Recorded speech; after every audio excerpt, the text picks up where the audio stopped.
Alright, so we have a Delta kitchen faucet here that's leaking. This one little drip can cause hundreds of dollars on your water bill. So first step is to identify your faucet. In this case is a Delta. You can tell by the handles. First step, turn off the shutoff valves. And then when you turn on the faucet, the water should not flow out. First thing to do is take the handles off, and this top cover should come off.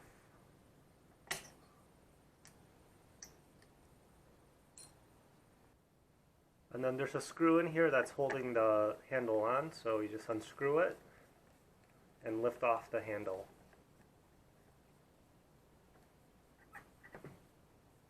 And then down here you'll see the cartridge.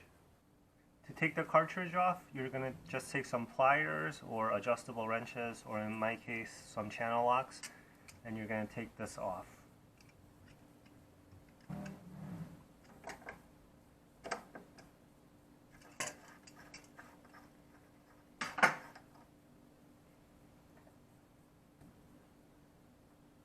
And then pull out the cartridge.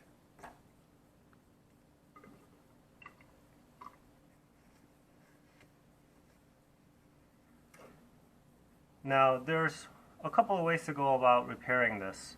If you notice on the cartridge, there's an O-ring right here, a washer inside, and in here there's another washer.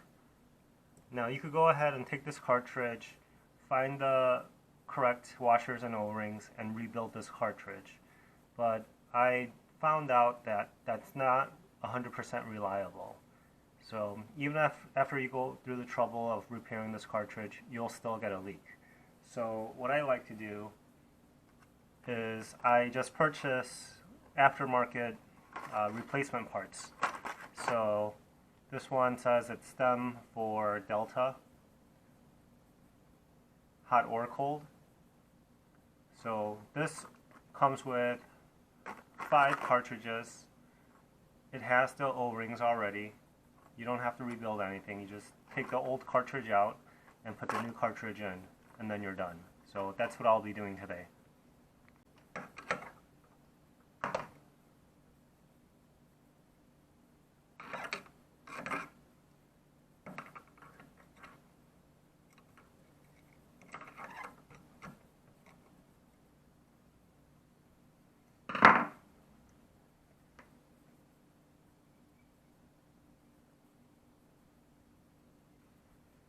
Alright, so here's the new cartridge and the spring and this other washer.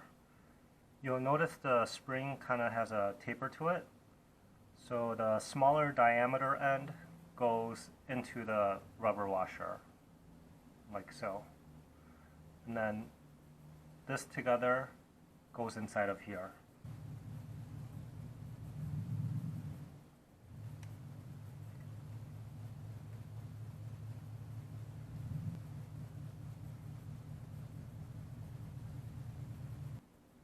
Alright, so now the spring and washers are in there, so now go ahead and put in your cartridge.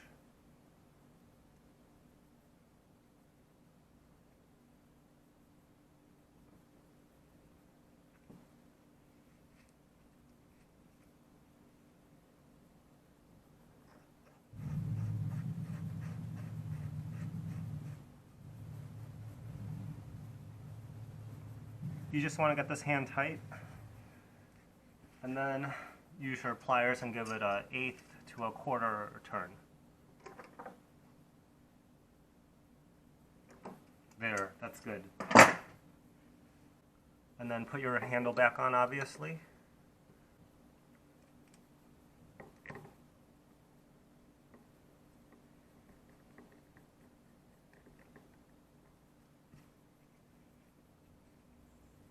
After you put the screw back on, put the label on, and then the cap. Now do it on the other side.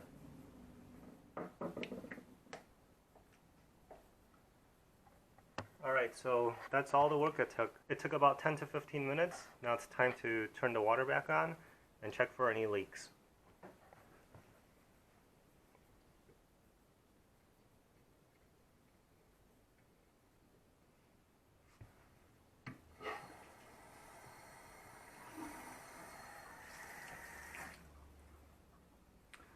Alright, so the water's turned on. Let's turn these on.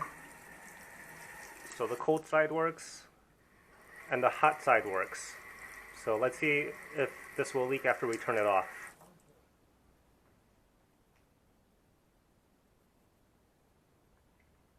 Awesome, there's no more leaks. So that completes the install. It took about $10 worth of parts, 10 to 15 minutes of time, and you'll be saving probably over $100 a year.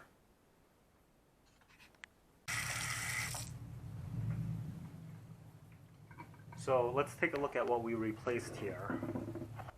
Alright, so this was on the cold side, and it looks okay. I didn't see anything too bad with it. The washer seemed okay, cartridge is good. There's no discoloration on the metal here. But if you go ahead and look at the hot side,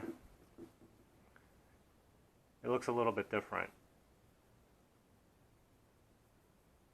You can see discoloration from the hot water. That's due to all the minerals in the water.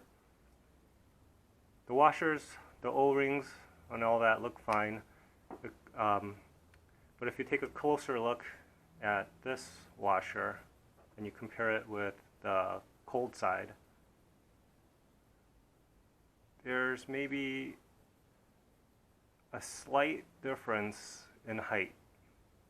It's about a 32nd of an inch. The one on the hot side has been compressed. And what that means is this needs to close the gap between the water supply and the faucet, but because of the gap, that tiny gap is allowing water to get in there and out the faucet, causing those expensive leaks. So honestly, I could have just switched out the hot side, but whenever I do this, I like to switch both out. It's not that much more expensive to do the other side. So this should last for many years. Thanks for watching. Like the video, and if you haven't already, please subscribe, and see you again.